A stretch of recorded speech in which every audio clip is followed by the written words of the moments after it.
Hello, princesses, and welcome back to Not Fit for Print Beauty with me, Rebecca.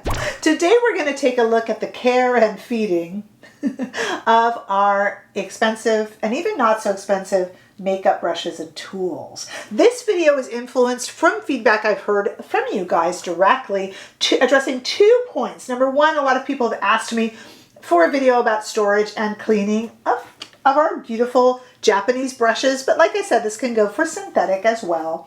The other thing I've been hearing a lot from you guys is it's nice sometimes to have a little break from all the buying and purchasing. Now we have these brushes, how do we take care of them? So it's nice to have a little bit, you guys have been saying, of a break, and you can weigh in on that. I love your feedback, of a break from all the new product videos and the buying videos, and just have something a little bit of a change of pace. And I love for you guys to weigh in on that.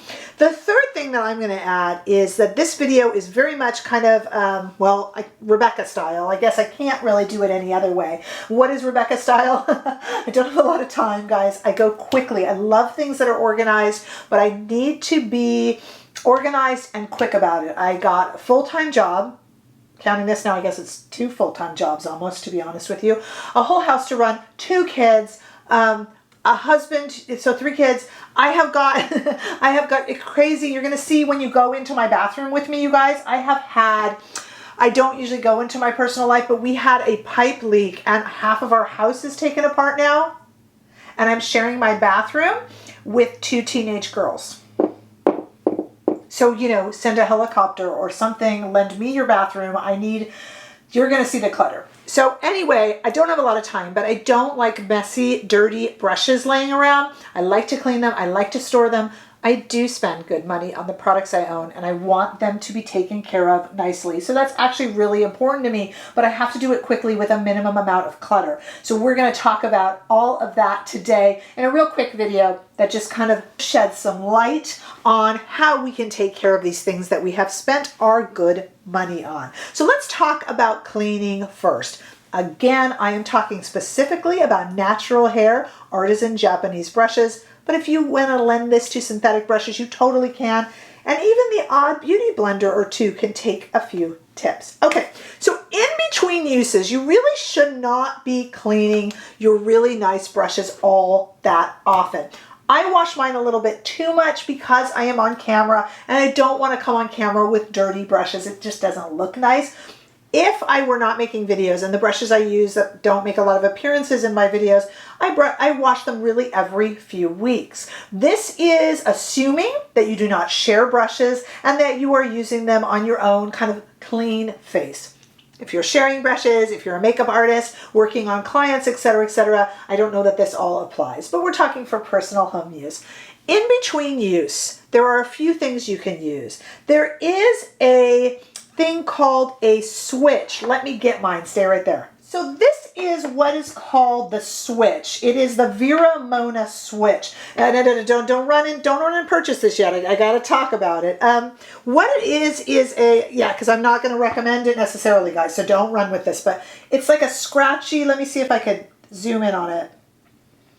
And the idea being that you could take your brush in between color uses, rub it over it, and it takes the color off, and the color falls through this little like almost scratchy pad, like a Brillo pad below.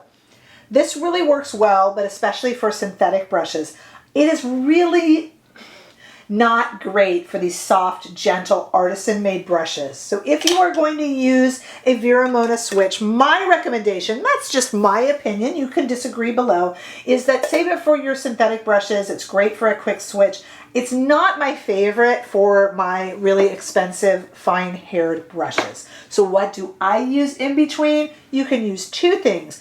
A microfiber towel. I love my 2-sided Sonia G. This one is the one to the moon and back, but Sonia G has just released 2 more, which is 2 different colors. It has like multiple bunny rabbits on it and comes in 2 colorways, and it is so cute. Same idea. You can hand wash these and just hang them out to dry. This one has been washed and used so many times. The back side of it is a really fine-toothed microfiber towel. Yes, you could use any microfiber towel. To me, the Sonia G ones work better.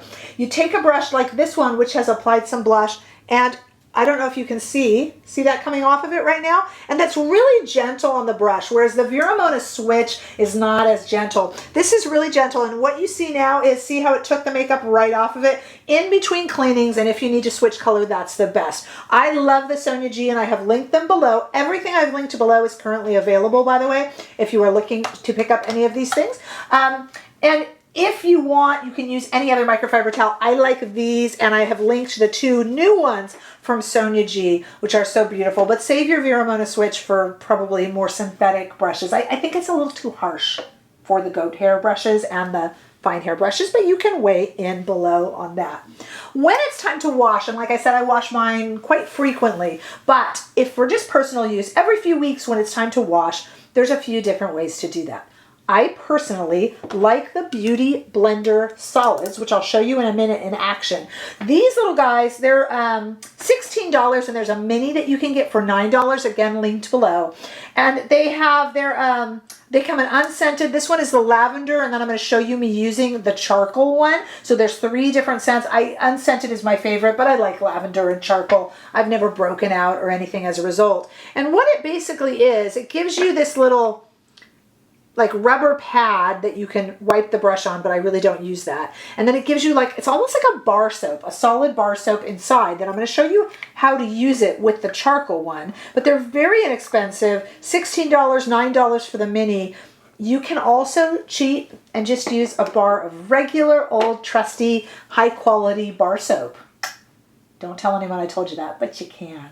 The main thing when we actually wash these brushes, and this is the brand new one from Sonia G, is that, and this one is really important, guys, okay? So if you have a natural hairbrush, and this will actually probably go for synthetic too, but these little bristles are put into, by hand, into the ferrule here, which is this that grips them. And there is a little bit of glue that is used to hold them in. And the idea is when we wash these brushes, the reason we don't want to wash them too much, and the reason we have to be careful when we wash them, is we don't want to get water into that ferrule and into the glue portion, which will over time loosen the bristles. And if you have a brush, when you're using it, you're getting a lot of fallout. A little bit of fallout is normal. If you're getting a lot, I'm willing to bet you probably got water over time continually into the ferrule. It does erode the glue. So it's very important when we do eventually wash these, towel, microfiber towel, Sonia G towel, in between, when you eventually do wash them in soap and water, which I'm going to show you in a minute, it is very important to always keep them this way and not drench the whole brush. We're just getting the bristles, and we're just getting around here, not inside the ferrule. Now, I have showed you guys this before in other videos, so please excuse me for repeating myself and not talking down to anybody who is an expert on this, but just to kind of put us all at the same level. I'm going to show you it right now, so let's go to the video. This is me washing one of my brushes in, this is my favorite bronzing brush from Sonia G, as you all know, in the lavender one, and I'm going to put it underneath the water there. Remember, holding it so that no water gets in the ferrule, gently making sure that everything gets out. Look at all that bronzer that's coming out. That's a few weeks worth of use. I try not to wash that one too much. That is a few weeks out of use, and then I'm going to kind of try to reshape it with my fingers, which will look like I'm doing it very harshly, but honestly it's very gentle. The video is a bit of a lie there. And then, guys, what I'm going to do is I'm going to walk this over to, you'll see the very cluttered part of my bathroom with all the stuff out of the other bathroom sitting around. Oh, it's so frustrating, you guys. What you're going to see is I have propped up some towels. And what I've done is, and we're going to talk about the hanging things and all that, but what I have done, just for my immediate use, is I take some towels and I build the back of the towels up with more towels so that I have the towels at an angle.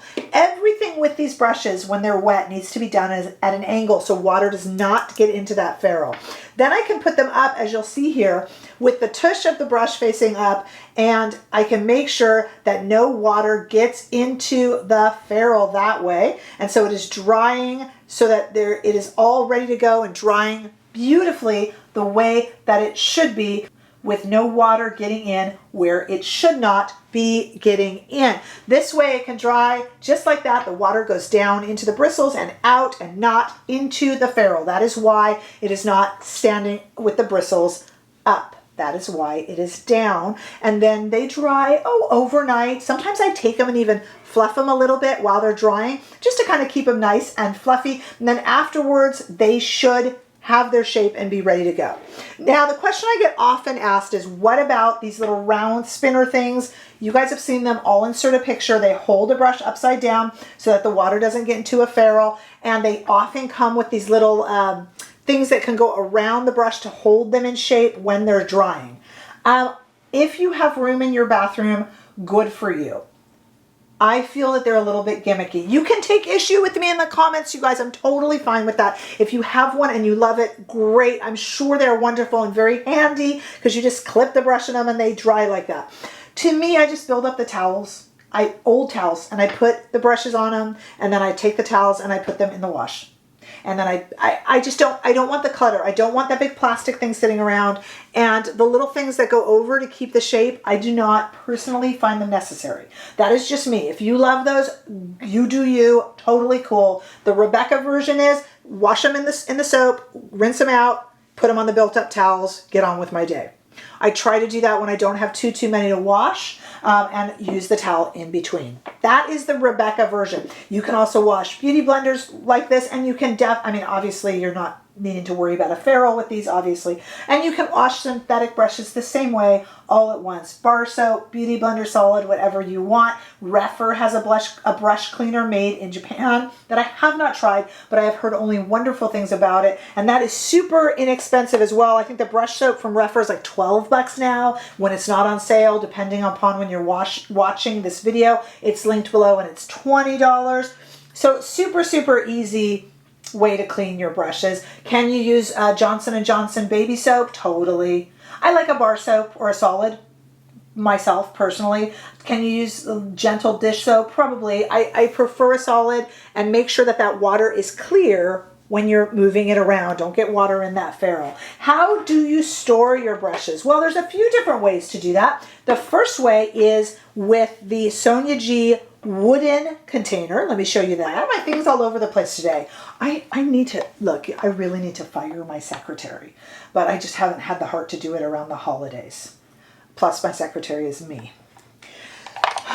I wouldn't take too kindly to being fired by myself. So this is the still available Sonia G. This is the this brush holder, and it's made out of walnut. It is $185, and it is available on Beautylist right now. And this is especially cool because look how many brushes it's holding. It's not even full.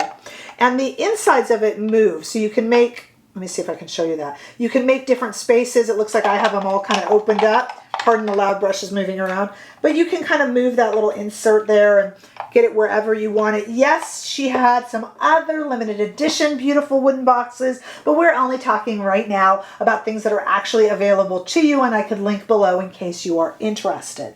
That is one way. The other really cool option that's out there, Sunny Cosmetics has some really nice ones for inside if you want to lay your brushes flat. But I really like to stand up the brushes. I really feel they breathe the best way. And right now, Rephr also has a vanity system that you can get. It's like anywhere from $10 to $20 depending on what sale they're running, and sometimes they're including them with the others. That's linked below. Their vanity system is all magnetized. So it's this black wipe clean plastic, and then it has other components, like this is one that holds palettes, and they just kind of click together. If you hold them up, they'll fall, but they kind of click together, and there's all these different, see, these are right now clicked together. Let me see, you can flip them and click them together. I don't want to drop them. Those are magnetized together and they'll hold brushes. Do you need a cover? A lot of people like a cover. They feel their brushes get dusty. Mine do not get dusty because I use them so much, and I really like to give these little guys some air.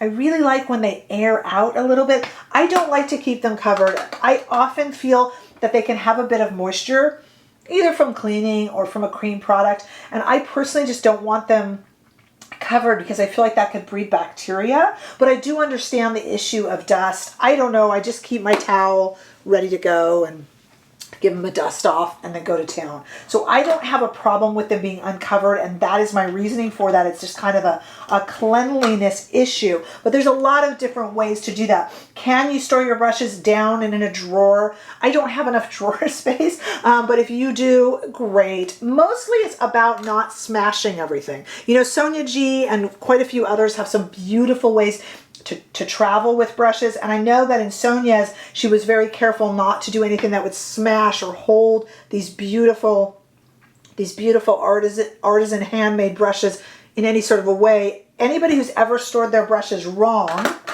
improperly, and had them like this for a while will know that will end up staying. So to give them as much freedom to breathe as possible, whether you're traveling with them or just storing them, is really important. Okay, now I want to open this up to you. Where do you agree? Where do you disagree? What have you been taught to do that you feel works for you? What do you do differently between synthetic brushes and natural goat hair brushes and on sable and things like that? And what questions do you have for me? Please let me know if this video was helpful to you. I have been talking about it in bits and pieces here and there, but I've never done a dedicated video for it, so I wanted to do that. Please let me know your comments and feedback below. Give this video a thumbs up if you enjoyed it. I sure hope that you did. And if you haven't already done so, please subscribe to my channel so I can see you all in the next video. Bye-bye.